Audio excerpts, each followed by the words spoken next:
আপনি সাপোজ ফেসবুকে রয়েছেন, একটি ভিডিও আপনার পছন্দ হয়েছে কিন্তু এখন দেখার আপনার সময় নাই, আপনি পরবর্তীতে ভিডিওটি দেখতে চাচ্ছেন, কিন্তু পরবর্তীতে ফেসবুকে আসলে কিন্তু আপনি ভিডিওটি আর খুঁজে পাবেন না। তো এটি আপনি পরবর্তীতে কিভাবে দেখবেন, দেখার জন্য শেয়ার অপশনে চাপ দেবেন।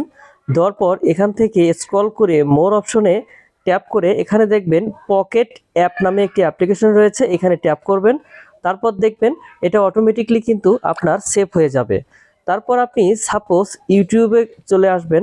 ইউটিউবে আসার পর এখান থেকে যে কোনো একটি ভিডিও আপনার ভালো লেগেছে কিন্তু এখন আপনার দেখার সময় নেই, আপনি পরবর্তীতে দেখতে চাচ্ছেন, সেক্ষেত্রে কি করবেন, এখানে নিচের দিকে থ্রি ডট যে মেনুটি রয়েছে এখানে চাপ দেবেন। দেওয়ার পর শেয়ার অপশন চলে আসবে, শেয়ার অপশনে ট্যাপ করবেন। তারপর নিচের দিকে অ্যাড করার জন্য ক্লিক করবেন, অ্যাড টু পকেট অ্যাপ্লিকেশনটি ট্যাপ করবেন। তারপর এটিও দেখবেন আপনার কিন্তু অ্যাড টু পকেট হয়ে যাবে। তারপর আমরা যদি যে কোনো আর্টিকেল পড়ার জন্য বা নিউজ পেপার পড়ার জন্য যে কোনো ওয়েবসাইটে প্রবেশ করি, তো এখানে আমরা জাস্ট লিখবো প্রথম আলো। প্রথম আলোতে এসেছি, এখন আমরা যে কোনো একটা আর্টিকেল এখানে পড়ার জন্য আমরা ট্যাপ করেছি, কিন্তু দেখা যাচ্ছে এখন আমরা এই আর্টিকেলটা পড়তে পাচ্ছি না, আমাদের হাতে সময় নেই। তো আমরা পরবর্তীতে আর্টিকেলটা কিভাবে পাবো, এই জন্য আমরা উপর থেকে কি করব, এখানে থ্রি ডট মেনু দেখতে পাচ্ছেন, তারপর এখান থেকে শেয়ার অপশনে ট্যাপ করব। তারপর এখানে আবারও যে মোর অপশনটি দেখতে পাচ্ছেন এখানে ট্যাপ করব, করার পর স্ক্রল করব, তারপর এখানে অ্যাড টু পকেট রয়েছে এখানে ট্যাপ করব। দেখুন এই আর্টিকেল বা এই ওয়েবসাইটটা কিন্তু আমাদের পকেট অ্যাপে আবারও সেভ হয়ে গেছে। তো আসলে এই পকেট অ্যাপটা কি বা কিভাবে এটা কাজ করে এটা দেখব।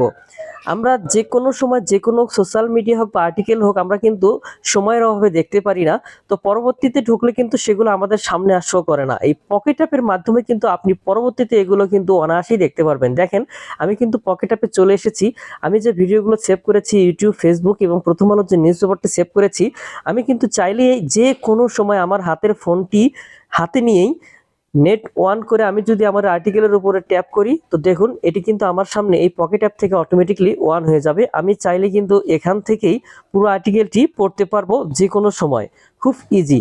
তো আসলে এটা কিভাবে কাজ করে বা কিভাবে ডাউনলোড করতে হয় এই পুরো প্রসেসটা আমরা এখন দেখব। প্লে স্টোরে গিয়ে আপনি পকেট অ্যাপ লিখলেই পকেট অ্যাপটি পেয়ে যাবেন, তারপর সেটিকে ইনস্টল করে নেবেন আপনার ফোনে। তারপর অ্যাপটিকে ওপেন করবেন, তারপর ঠিক এরকম ইন্টারফেস চলে আসবে। এখানে সাইন আপ লেখা দেখতে পাচ্ছেন, সাইন আপে ট্যাপ করবেন।